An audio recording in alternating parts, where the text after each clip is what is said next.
Washington Commanders Nation, Green Bay Packers Nation. I hope y'all are here as well. Thursday night football kicks off from the Mecca, Lambeau Field tonight, 8:15 on Amazon Prime. Let's talk about it.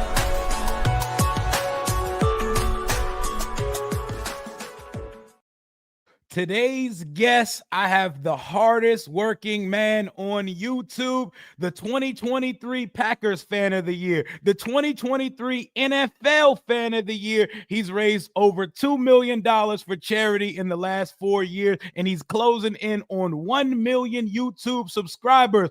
Mr. Tom Grossi, welcome to the program. What an intro. There we go. Now we're fired up and ready to go. How you doing, man? Thanks so much for having me. I'm doing wonderful. What a way to start week 2 of the NFL season. How are you doing today? Listen, we got Micah Parsons. I'm great. Thank you. It was, you're well. You know what? Again, this is the only time you got to see him now, unless we meet each other in the playoffs once again. But yeah, I mean, it just heading into this season, it was kind of, all right, maybe the Packers probably a playoff team. Maybe they can go on a run. Still think the Eagles were kind of the cream of the crop of the NFC, and we'll see what happens. But getting Micah Parsons and then seeing what happened on Sunday, it's only week 2 now, but there's a lot to be excited about if you're a Packers fan. Whole bunch to be excited about. And like you said, because we can get right into it, because that was a perfect segue, because I was going to ask, what were the expectations coming into this season after the playoff game versus Philly last year, and how have they changed since Micah Parsons arrived right before the season started? Yeah, because, obviously the Packers, they go to the playoffs 2 seasons ago, right? They knock off the Cowboys. They're the first 7 seed to knock off a 2 seed in history, and they almost beat the 49ers in that divisional round. So heading into last season, there's a ton of expectations. Now, we have a very young football team, right? They were like the youngest playoff team, then they were the second youngest playoff team, and now they got even younger with Micah Parsons because they traded away Kenny Clark. But heading into last season, there were some question marks, but there was just a lot of potential. Like, all right, let's see what our wide receivers can do, this young offense, et cetera, et cetera. We got a new defensive coordinator and Jeff Hafley, what have you. And the defense looked great. The defense, we were a top 10, run defense, which is the first time in a long time in Green Bay that they've been really good at stopping the run. They were top 15 defending the pass. And then on offense, things stumbled a little bit. They still were able to improve on their record, but they made the 7 seed once again. And then, of course, they lost to the Eagles in the wild card round. Besides some bad calls on the fumble, literally on the first play of the game, the Packers stuck with them for the most part. I know Saquon slid. He could have scored another touchdown. But it kind of was just like, okay, how do they get to that next level? And as I was just talking about, I feel heading into the season before the Micah Parsons trade, it was like, all right, we don't know what our pass rush is going to look like. You hope guys like Lucas Van Ness, who had a really nice camp in preseason, he develops. He's in his 3rd year, so it's kind of make or break for him. We don't really know about our corner room because there's a lack of depth, I would say. The guys who can start, they're good, but there's just not a lot of depth there, especially losing Jair Alexander. And then they traded for Micah Parsons, and I was like, oh, damn, like this could be different. Because you looked at the offense, they drafted a wide receiver for the first time in 23 years in Matthew Golden, and he was wowing in preseason and in camp.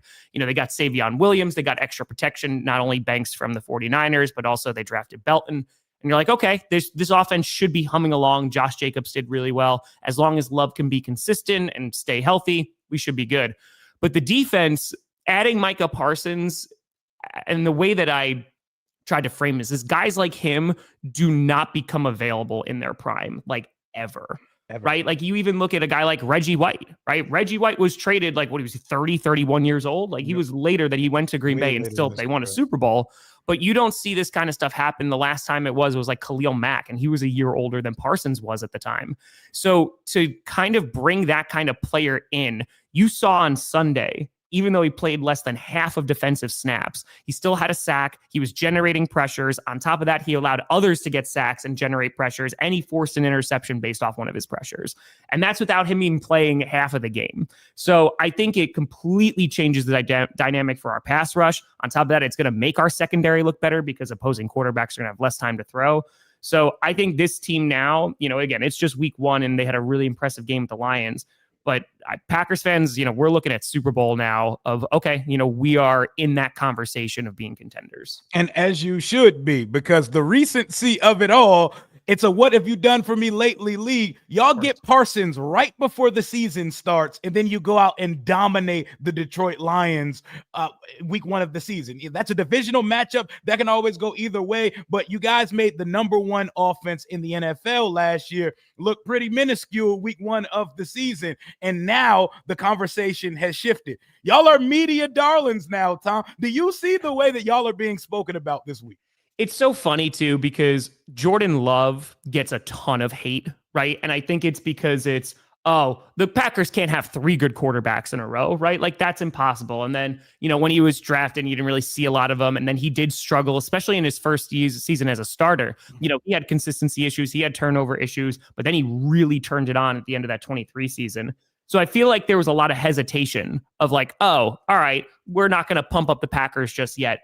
And even when you're talking about the Lions, right, there could be a litany of reasons why the Lions look the way they did on Sunday. They have completely different coordinators, right? It's the first game of the season. So trying to provide some context, but at the same time, you can't deny like how good the Packers defense was. And like they were just making their life miserable. So you could look at play calling and they were doing a ton of short passes, a lot of screen passes, a lot of stuff behind the line.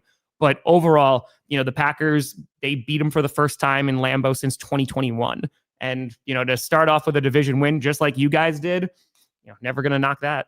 You're never going to knock it because week 1 is wacky and all types of random shit happens in the first week of the NFL season. Yeah. So you take a win however the hell you can get it. But what a spoiled fan base. Y'all go from Brett Favre to Aaron Rodgers, and now Jordan Love is a good quarterback. Do you understand how many quarterbacks I've been through? I've been through 3 name changes. I've been through about 40 quarterbacks in my almost 34 years of life. Do you understand how good you have it over there? So it's so funny you bring that up, Rio, because when I started Packcast back in 2015, it was just an audio podcast that I did 2 times a week, right? And so it was like, all right, we're breaking down the Packers game, on Tuesday. And then I interviewed a fan from the opposing team every Thursday. And I did this for like 7 to 8 years. So I got to talk to like Lions fans and all the struggles that they went through. I got to talk to Commanders fans with the Dan Snyder era and thinking like, oh, I can't even watch football anymore because this guy owns the team. I talked to Cleveland Browns fans who were like, we didn't even win a single game and the entire city got free beer, when we did. So yes, I am very aware of how good Packers fans have it. And even though, a lot of folks point at like the 2 Super Bowls within the past 30 something years, as a Packers fan, it was a gift every single year going, oh, we could win the Super Bowl this year, or we could go to the Super Bowl this year, having these kinds of expectations as long as Brett Favre or Aaron Rodgers stays healthy. So yes, I am very aware of how privileged the Green Bay Packers fan base is just based off the quarterback play. And I'm glad you are. I'm glad y'all got it like silver spoons over there in Green Bay Packers Nation. But I think those days have finally changed for my Washington Commanders, formerly football team and Redskins, because Jaden Daniels is one of those guys. But before we start talking about the matchup, a lot of my audience, they would love to know what the origin of you calling Washington Wildflower. Where did that start? So that was actually the 2020 season. Because at that point, they were the Washington football team, right? So they were WFT, which is Wildflower Turquoise. So when I was doing the NFC East saga, like Wildflower just like developed into this character who now became like this beloved character. And that was the year that y'all won the division without having a winning record. And I remember that vividly because the Commanders at the time, their social media post, they included me in a video when they made the playoffs, because if I'm not mistaken, you guys played the Buccaneers in that wild card round. Yep, they included me in the video. They were like, oh, I don't think they're going to have a winning record. And I was like, technically I was right. Like they didn't, but no, man, it's been awesome to see Commanders fans like be as happy as they are, because I know so many fans just within that area that were like, we're not going to games anymore, or like, we're going to root for the Ravens because we hate Dan Snyder because he's an awful human being. So to go from that to get new ownership to also having a rookie quarterback who's a sensation last year and we had to go to the NFC Championship game, Yeah, man, there's a lot to be excited about.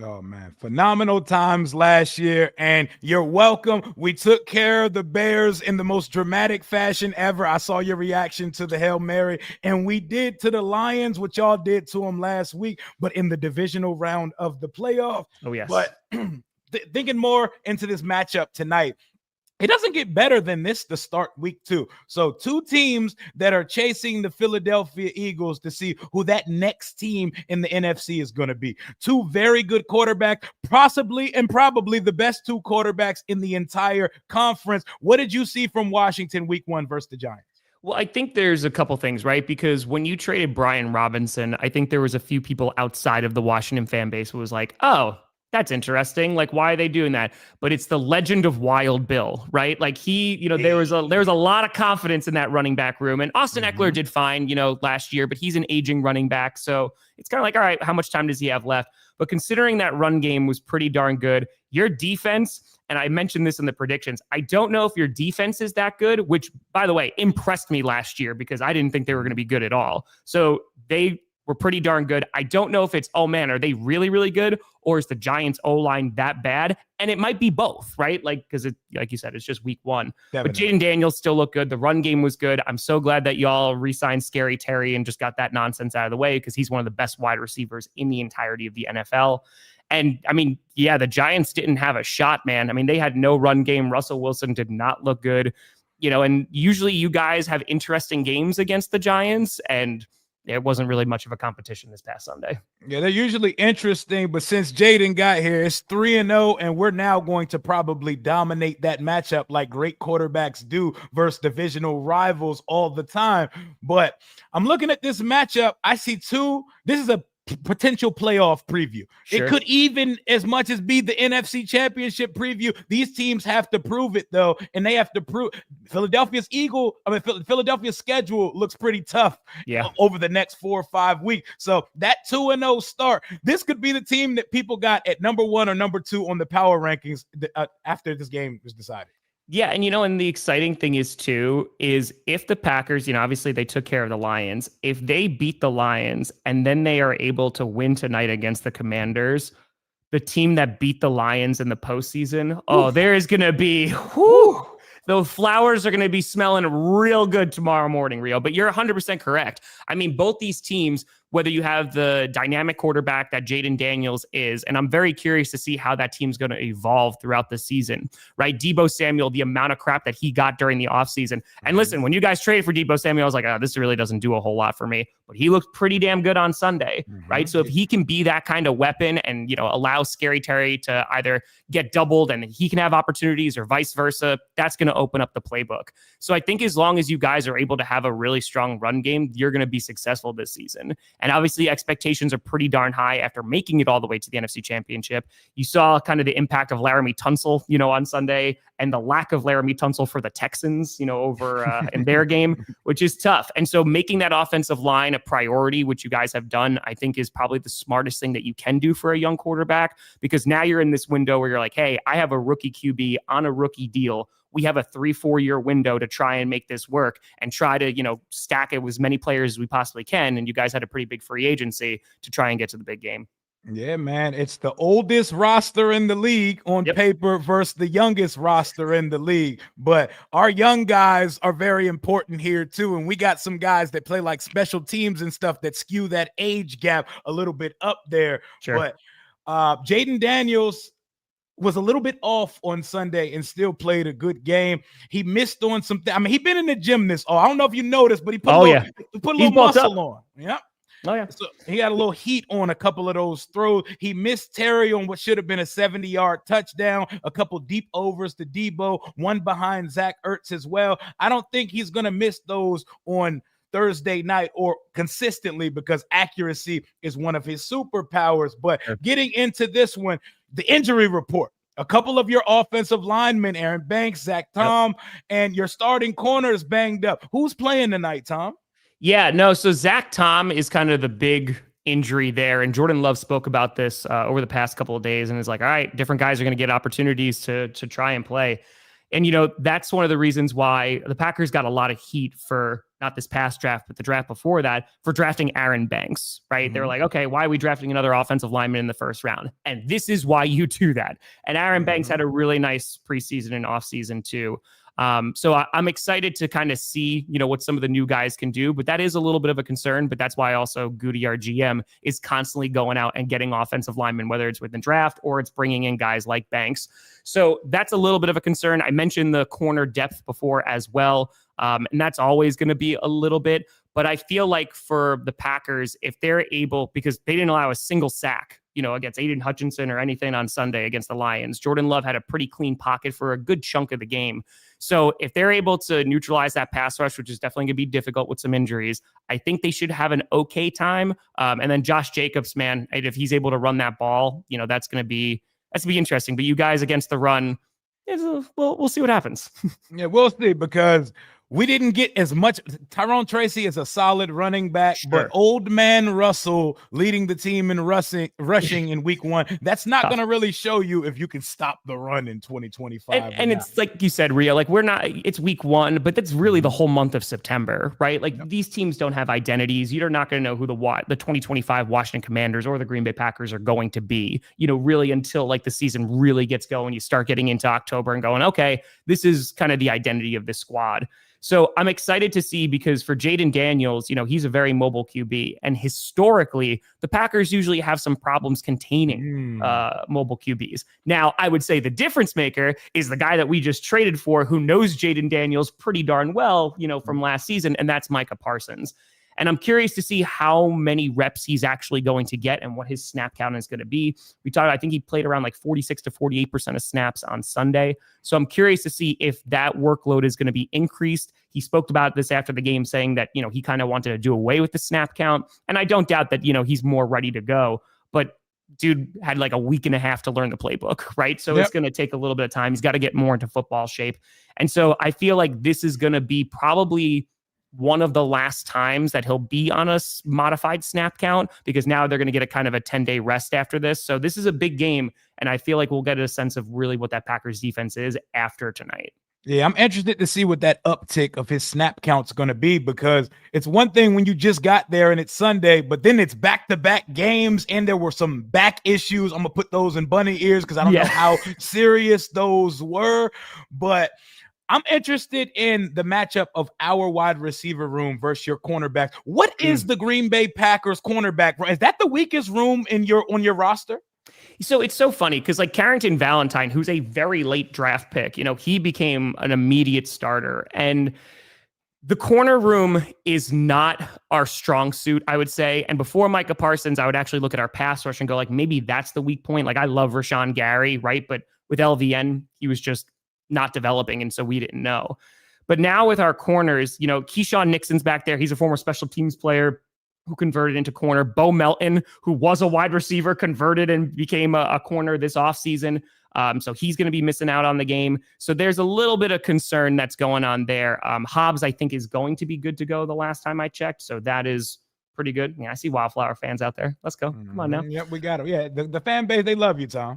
Daniel, I was the happiest person with that Micah Parsons trip, or Michael Parsons, depending on if you talk to Jerry Jones. But yeah, the thing that makes me feel a little bit better besides our pass rush is our safety room. So a couple seasons ago, when the Packers beat the Cowboys in the wild card round, I asked Mark Murphy before that season began, I was like, are we just kind of throwing up our hands and going, all right, whatever happens with our safety unit happens? And he goes, yeah, pretty much. Like, we had no idea what we had.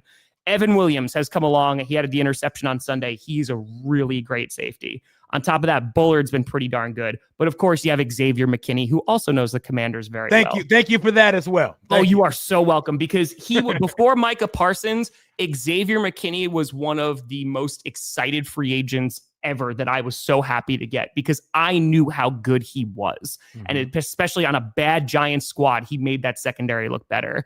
And so our safety unit is really darn good. Xavier McKinney had an insane amount of interceptions last year. So yes, I'm a little concerned about our corner room. So Scary Terry is always going to be a problem. But considering that, Amon-Ra, who also, St. Brown's a phenomenal wide receiver in this league.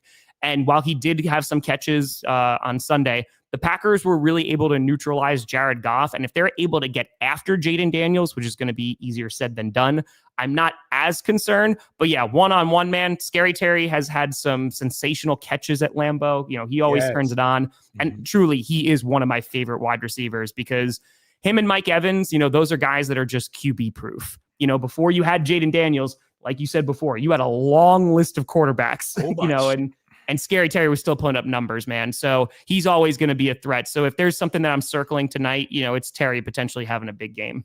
Yeah, Terry is definitely due for one, and he shows up when the lights are the brightest. He showed up in every playoff game last year, and tonight, I don't think it's the same because we've kind of arrived since then, but it's giving the vibes of our week 3 Monday night game where we went up to Cincinnati last year. Obviously, your defense is not the Cincinnati Bengals defense, so it's not the same thing. And that was a little bit of our coming out party for Jaden in the squad last year. But I think it's going to be a fun game. I think some points are going to get put up, but not too much points. It's going to have a playoff type feel in this matchup tonight. And I think what makes or breaks Washington in this one tonight, Josh Jacobs. Jacobs has scored in 9 straight games? Yeah, he tied a franchise record. Yeah. That's pretty crazy. That's a lot. And that's a 1,400 yard, 15 touchdown guy coming in the building. That's not the same as Tyrone Tracy and company. And y'all are the most balanced offense in the league. You can throw the ball, but you don't have to. And while you can run the ball well, you never know what's coming because LaFleur knows how to mix it up. I think the way that y'all have balance is also because you have like a wide receiver committee. It's like a committee of complementary guys. There's no Batman in the room, but you got a lot of high-end Robins in there. Y'all finally took a receiver in the first round. Tell me about Matthew Golden in the wide receiver room in 2025. It's so funny that you mentioned that too, because that goes back to last season, right? It was, oh man, like Dontavian Wicks in 2023. Oh man, that guy can run routes. Romeo Dobbs, very sure hands. Jaden Reed can run the ball. He can go out and play all over the field. Christian Watson, when he's on the field, is insanely athletic. He can do whatever you want him to. And then last year, Dontavian Wicks has some drop issues. Jaden Reed has some drop issues. Christian Watson gets hurt. And so heading into the season, there was still a lot of uncertainty when it came to our wide receiver room. Christian Watson is still out. He just got a 1-year extension, which I think works out great for the Packers because it's like, hey, here's some insurance. You get to evaluate him for the next season and a half and see if he can actually go before offering a big time contract. So I still love Romeo Dobbs. He was a big, big contributor on Sunday for our success. Jaden Reed also caught a touchdown. Again, he's still super dynamic when he's on the field. Matthew Golden, who only had 2 receptions on 2 targets on Sunday, the way the Packers usually introduce their rookies is it's not trial by fire, unless you're a corner like Carrington Valentine, but they usually just kind of ease them in, right? So Evan Williams, for example, talking about the safety I was just mentioning, he had a phenomenal camp last year. Like, he was looking amazing in the preseason. We're like, we can't wait to see him on the field. And he played like 3 snaps week 1, right? So the Packers are usually very conservative when it comes to playing their rookies. And so I imagine that Matthew Golden is going to get more and more looks as the season goes on. He was praised by Jordan Love throughout this offseason. Seeing him run in camp, his route running is super crisp. He has that game speed. And while I thought that his 40 time was a little bit faster than how he played in game, he's really impressed the entire staff so far. So I wouldn't be surprised if he starts getting a little bit more his way as we kind of see, who the wide receiver 1 is, because you mentioned it perfectly. This was like the question coming into last season of like, who's wide receiver 1?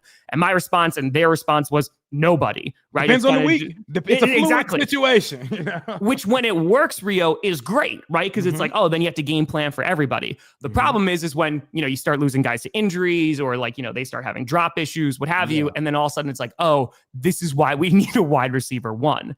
And so heading into this week, I would still say like there's no defined wide receiver 1 because, Love can spread the ball around, whether it's to Tucker Kraft, our tight end, or whether it's Jaden Reed, Romeo Dobbs, or now Matthew Golden. So I think, Golden brings a ton of excitement. There's a lot of potential.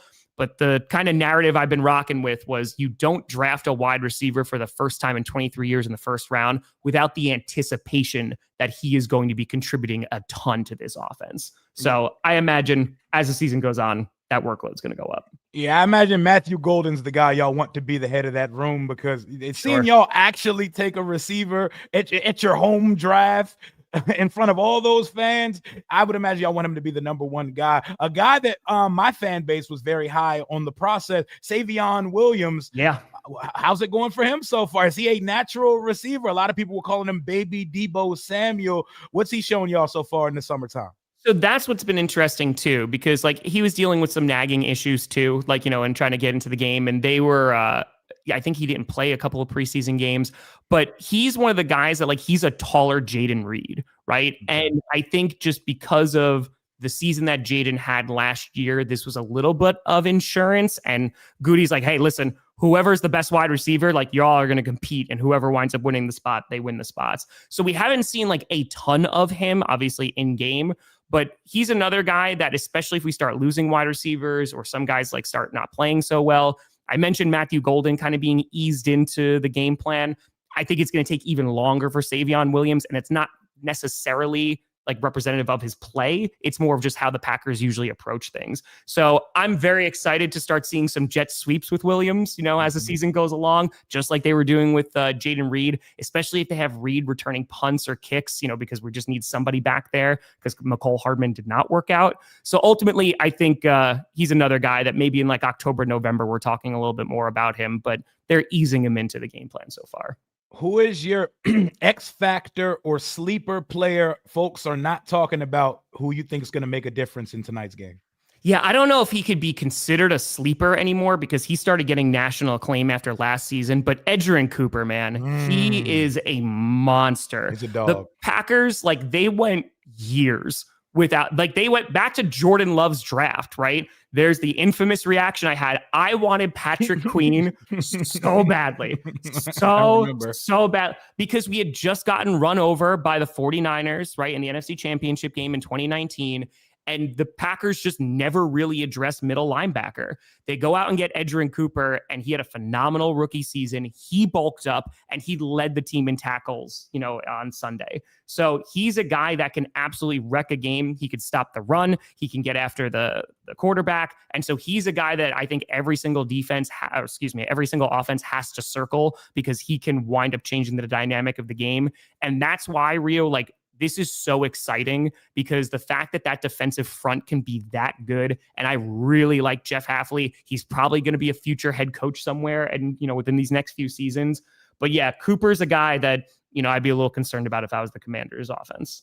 Okay, Edgerrin Cooper, a guy for me, I think that can make an impact that you guys probably have not heard much of. Jalen Lane, our rookie fourth-round receiver out of Virginia Tech. That's a 4.31 speed guy. He's our starting punt returner, and he's getting a lot of the work out of the slot with the boundary guys being Terry, Noah Brown, and Debo Samuel.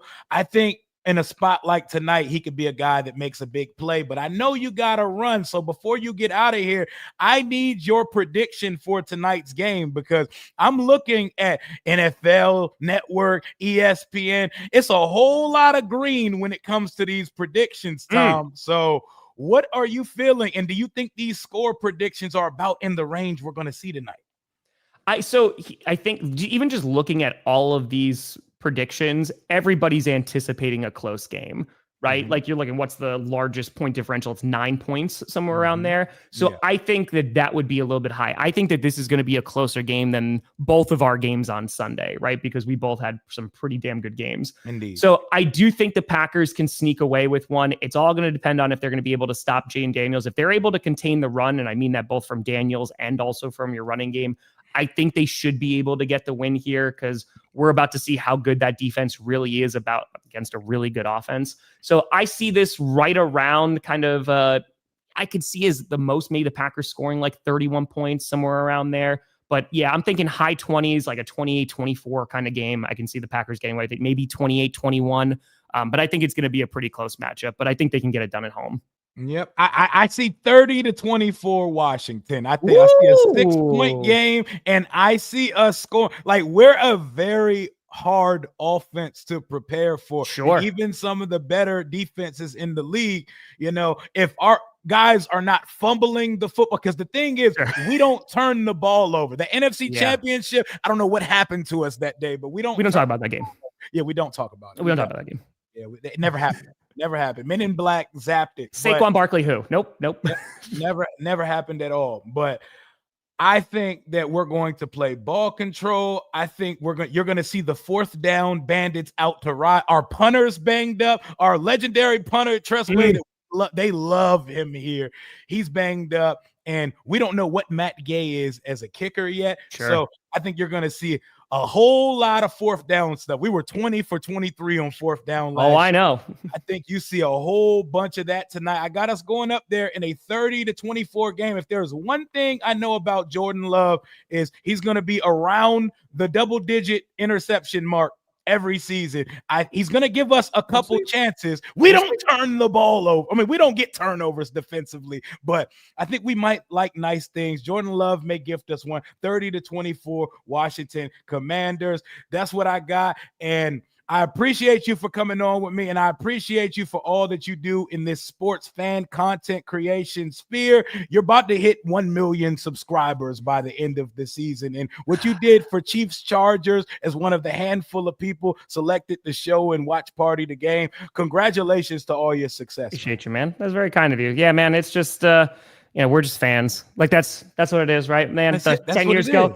Just doing it because I love it. I was a fan, not doing this for money or anything like that. So the fact that we could do this now, and yeah, it's incredible. And it should be a great game tonight. And thank you so much for having me.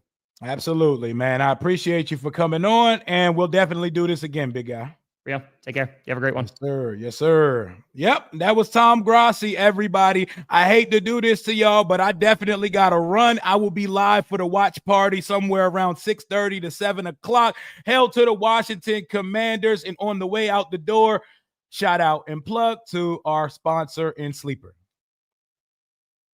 Sleeper is the #1 fantasy sports app. It pays to know sports. Pick more or less on top players. Your first pick is on us, so start winning now. Play in Texas, Georgia, Minnesota, and 27 more states. Pick anytime across all sports, pregame or live. Over 10 million players are already on Sleeper. Make your picks count. Score up to 1,000 times your cash. Join today. Get up to $100 credit using the code RIO91.